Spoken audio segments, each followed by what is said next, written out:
तुम्हारी जिंदगी की अहमियत नहीं है। तुम वोट की क्या बात कर रहे हो? तुम्हारी मौत मौत नहीं है, दूसरों की मौत मौत है। तुम्हारी जिंदगी जिंदगी नहीं है, दूसरों की जिंदगी उन तुम्हारी जिंदगी से बढ़कर है। ना हम मोदी से डरेंगे, ना योगी से डरेंगे, इंशाअल्लाह ना हम अखिलेश के इन दिलफरेब बातों में आएंगे जो उनके वालिद मोहतरम भी दोहराते थे। ना हम कांग्रेस के वो पुरानी बूढ़ी कांग्रेस जिसने हमेशा हमको धोखा दिया, आज आकर हमसे दिलफरेब बातें की जाती हैं। आपने कभी सुना इनकी जबान से कि हम हारे इसलिए कि हमको हिंदू भाइयों ने वोट नहीं दिया? कभी सुना आपने? कभी सुना आपने कि समाजवादी, बहुजन समाज और कांग्रेस को जो 2019 में, 2017 में, 2014 में यूपी में जो हार हुई, कभी उन्होंने कहा कि हमको यादवों ने वोट नहीं दिया? उन्होंने कहा कि हमको पासियों ने, वाल्मीकियों ने, धोबी ने वोट नहीं दिया? कि हमको ब्राह्मणों ने वोट नहीं दिया, हमको ठाकुरों ने वोट नहीं दिया, हमको हमारे बनिया कम्युनिटी के भाइयों ने वोट नहीं दिया?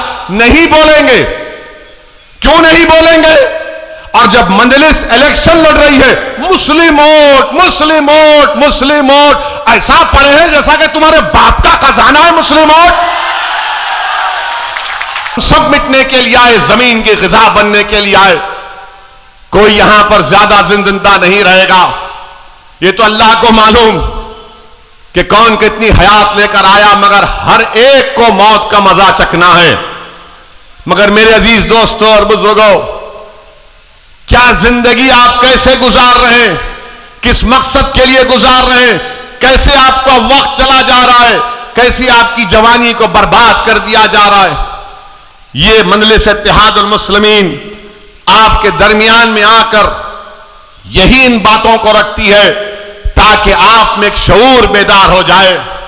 आपने सुना, पढ़ा और देखा कि काशगंज के अल्ताफ को पुलिस स्टेशन में जान से मार दिया गया। कोई नहीं जाता अल्ताफ के पास, उसके घर वालों के पास। वो पुलिस स्टेशन में ले जाकर नल की टूटी से कहा गया कि उसने खुदकुशी कर ली। क्या कोई 3 फीट की नल की टूटी से खुदकुशी कर सकता है? मगर अल्ताफ की जान ले ली गई। वही एक गुप्ता साहब जिनका गोरखपुर में पुलिस ने उनको मारा तो मुख्यमंत्री पहुंच गए, अखिलेश पहुंच गए, घर को पहुंच गए। अरे तुम्हारी जिंदगी की अहमियत नहीं है, तुम वोट की क्या बात कर रहे हो? तुम्हारी मौत मौत नहीं है, दूसरों की मौत मौत है। तुम्हारी जिंदगी जिंदगी नहीं है, दूसरों की जिंदगी उन तुम्हारी जिंदगी से बढ़कर है। मेरे अजीज दोस्तों और बुजुर्गों, यह सच्चाई है। और जब हम इन तमाम हकीकत को बयान करते हैं तो सबको लगता है ये क्या बकवास अनाप शनाप बक रहा है। मैं अनाप शनाप नहीं बक रहा हूं, मैं सच्चाई को बयान कर रहा हूं। तुम हमको डरा कर वोट हासिल नहीं कर सकते। अब ना हम मोदी से डरेंगे, ना योगी से डरेंगे, इंशाअल्लाह ना हम अखिलेश के इन दिलफरेब बातों में आएंगे जो उनके वालिद मोहतरम भी दोहराते थे। ना हम कांग्रेस के वो पुरानी बूढ़ी कांग्रेस जिसने हमेशा हमको धोखा दिया, आज आकर हमसे दिलफरेब बातें की जाती हैं कि हमको वोट दो, हमको ऐसा कर दो। 2017 में अखिलेश और कांग्रेस मिले थे ना, अखिलेश और राहुल मिलकर गाना भी बन गया था, यूपी को ये 2 लड़कों का साथ पसंद है। मगर क्या निकला?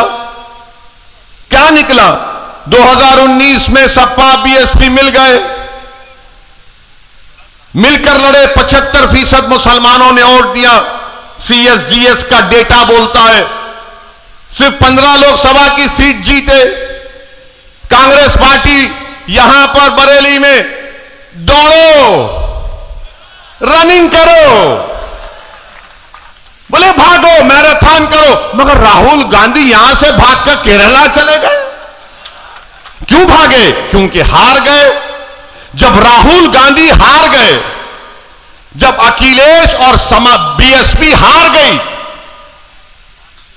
आपने कभी सुना इनकी जबान से कि हम हारे इसलिए कि हमको हिंदू भाइयों ने वोट नहीं दिया? कभी सुना आपने?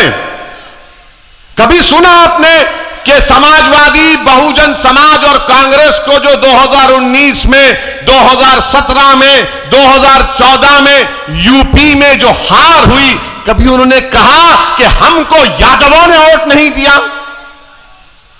उन्होंने कहा कि हमको पासियों ने, वाल्मीकियों ने, धोबी ने वोट नहीं दिया? कि हमको ब्राह्मणों ने वोट नहीं दिया, हमको ठाकुरों ने वोट नहीं दिया, हमको हमारे बनिया कम्युनिटी के भाइयों ने वोट नहीं दिया? नहीं बोलेंगे। क्यों नहीं बोलेंगे?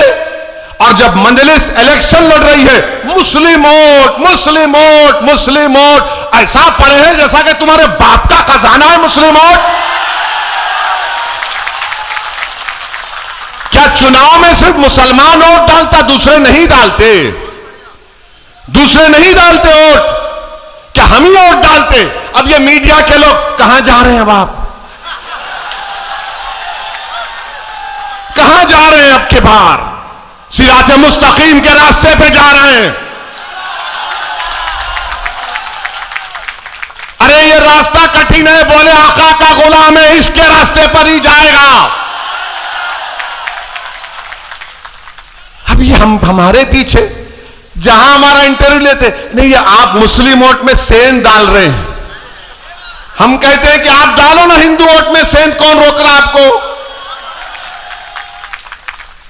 वोटर है, किसी का खजाना नहीं है, ये आजाद है, जिसको चाहे वोट डालेगा।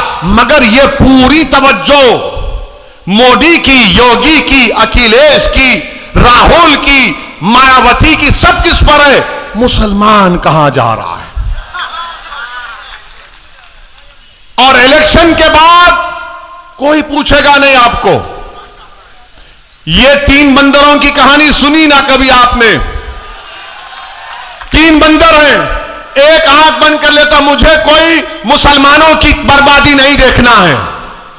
एक बंदर है जो जबान बंद कर लेता, अरे कुछ तो बोल, बोले नहीं मेरी जबान बंद है। एक बंदर है कानों में रुई डालकर बैठा, अरे देख मेरी तकलीफ सुन, मेरी बेटियों की नहीं सुनता। इलेक्शन तक आप इंसान हैं, और जैसा रमजान शुरू होगा अप्रैल में, कोई आपको पूछेगा नहीं। आज आपका इलेक्शन आ गया है, अरे मियां जी हमको भी दे देखो ना मियां जी, मियां जी कुछ खोरमा खिला दो, सुना है बड़ा अच्छे कबाब बनते हैं आपके पास। अखिलेश के लोग तो वो ही बोलते हैं, मगर जब अखिलेश सरकार में थे तो क्या वो स्लॉटर हाउसेस को परमिशन दिए थे? नहीं दिए, बंद करा दिए थे। मेरे अजीज दोस्तों और बुजुर्गों, इन बातों पर आपको गौर करना है। अच्छा, हमको देखिए, अब भड़काऊ भाषण हो रहा है। भैया आई, छोड़ हाँ छोड़, वो टोपी वाले भैया, हम सेल्फी लेंगे आपके साथ। आवाज लगा रहे हैं, बिल्कुल लगा रहे हैं, आपकी आवाज लगा रहे हैं। सुनिए बाप, सुनिए बाप। अब दूसरी तीसरी बात, अब इतना बोल दिए तो अब ये यहां पर कोई होगा समाजवादी का, बोलेगा देखो इतना टाइम हो गया, बाबा और ये मोदी पर कुछ नहीं बोले। अरे हम क्यों बोले? तुम और बाबा तो एक ही हो ना, तुम में उनमें फर्क ही कहां है? तुम में उनमें फर्क ही कहां है? अरे समाजवादी पार्टी के जिम्मेदारों, क्या मुलायम सिंह यादव साहब ने 2019 के लोकसभा के चुनाव से पहले, मैं पार्लियामेंट में बैठा हुआ था, मुलायम सिंह यादव साहब खड़े होकर अचानक कहे, मोदी जी मैं आपको आशीर्वाद देता हूं, आप दोबारा प्रधानमंत्री बन जाइए। हम जब भी पूछे कांग्रेस के लोगों से, समाजवादी के लोगों से, देखो कौन बी टीम का काम कर रहा है, मुलायम सिंह बोलते हैं तो बोले नहीं बड़े बुजुर्ग हैं। अरे मेरे बुजुर्ग नहीं है मुलायम सिंह, उम्र में बड़े होंगे, मेरे बुजुर्ग नहीं है। तुम्हारे हो सकते तो तुम मानो, मैं नहीं मानता इनको, मैं किसी को नहीं मानता सिवाय अल्लाह के। मेरे अजीज दोस्तों और बुजुर्गों, मुलायम सिंह बोल दिए, कोई कुछ नहीं बोलेगा। आपके घर में शादी है, मोदी जी आते हैं तो ऐसा खुश होते हैं कि जैसा वाकई में वो दूल्हा आ गया।